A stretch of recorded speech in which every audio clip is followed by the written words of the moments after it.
प्यारे बहनों और भाइयों, मेरा नमस्कार स्वीकार हो। देखिए, आज हम ज्योतिष की श्रृंखला में आज आपको बताएंगे कि 12 भावों में शनि का फलादेश क्या होता है। तो देखिए, जन्म लगन का फलादेश, जिस जातक के जन्म लगन में शनि होता है वह संपत्तिशाली, काम लोलुप और शोक करने वाला तथा मंद दृष्टि वाला होता है। वह स्वयं रुग्ण रहता हुआ भी शत्रुओं का नाश करने में सक्षम होता है। यदि तुला राशि और मकर राशि का लगन में शनि हो तो अत्यंत सुफल देता है, परंतु इसके अतिरिक्त अन्य राशियों का लगन में शनि हो तो अपनी दशा में हीन फल देता है। यानी ये मकर राशि का और तुला राशि का होता है तो 100% फल देता है। अगर वो कुंभ राशि का होता है तो 80% फल शुभ देता है। बाकी की और राशियों में ये हीन फल देता है। अब दूसरे भाव में शनि हो तो जातक सोने का संग्रह करने वाला, सुख की खोज में इधर उधर फिरता रहता है, पर उसके मन की शांति नहीं मिलती है। ऐसा व्यक्ति मुख रोगी, साधु सन्यासियों का कटु वचन कहने वाला तथा भ्रात वियोगी होता है।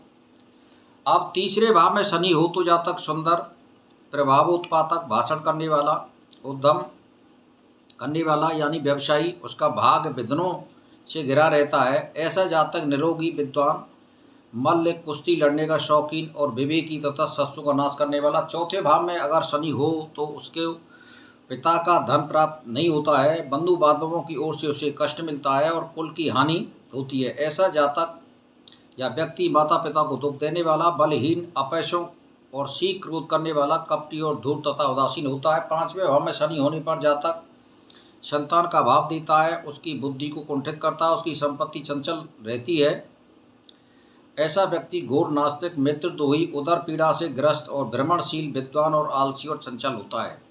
छठे भाव में शनि होने पर जातक बलिष्ठ और शत्रुओं का दमन करने वाला, चौपायों का उसे शौक होता है। ऐसा व्यक्ति भोगी, कंठरोगी, कवि, जाति विरोधी, आचार व्यवहारों के नियमों से हीन, योगी और श्वास दमा आदि बीमारियों से पीड़ित रहता है। सातवें भाव में शनि हो तो जातक धन स्थायी रहता है, स्त्री तथा पुत्र रोगों से सदैव पीड़ित रहता है, किसी भी कार्य को आरंभ करने के पश्चात हिचकिचाता रहता है। ऐसा जातक लोभी, क्रोधी, नीच, भ्रमण प्रिय, आलसी और स्त्री का भक्त होता है। आठवें भाव में शनि होने पर जातक हृदय को संकुचित और कलुषित करने वाला, वह अपने भाइयों और स्वजनों के से अकारण बैर बनाए रखता है और ऐसा व्यक्ति स्थूल शरीरधारी, आलसी और धूर्त होता है और डरपोक होता है।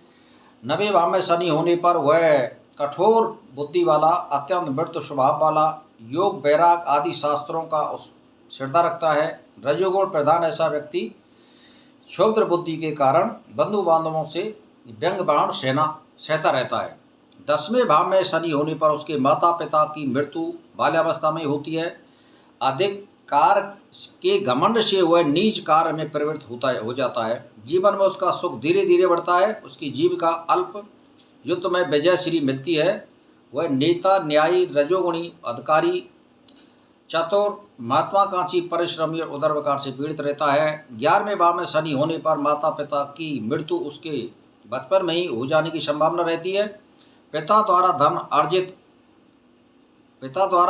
अर्जित धन को नष्ट करने वाला तथा वह अप्रत्याशित आपत्ति से सदैव दुखी रहता है, परंतु अर्जित धन को वह सुरक्षित रख पाता है।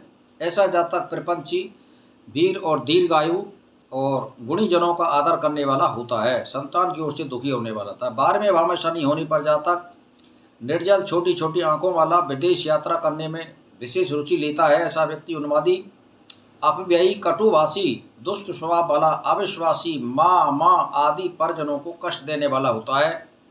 तो भाई और बहनों, मैंने शनि के 12 भावों का फलादेश आपके लिए किया है। कल मैं आपके लिए राहु का फलादेश 12 भावों में बताऊंगा। तो आप अपनी कुंडली का अवलोकन कराइए किसी जानकार पर, या खुद जानते हो तो खुद भी अवलोकन करिए और अपने भविष्य का निर्धारण कर लीजिए और सत्य कर्मों की ओर बढ़िए। इसी में सार है। मानव बनने के लिए मनुष्य जैसा कर्म करना चाहिए। ग्रह हमारे पिछले जन्म के यानी कर्मों को बताते हैं और उसी के अनुसार ये शरीर मिला है, उसी के अनुसार ये शरीर कार्य करता है और आत्मा इसका संचालन करती है। तो मेरा कहने का मतलब ये है भाई और बहनों, ज्योतिष एक विद्या है अनुमान है ये 75-80% सही होती है और किसी किसी की 100% सही बैठ जाती है। तो हाँ, 2-4% अगर कोई बात हो तो मैं कह नहीं सकता हूँ। नहीं, ज्योतिष के जानने वाले आपके फलादेश के माध्यम से आपको सचेत कर सकते हैं। बस इसी के साथ मेरा नमस्कार।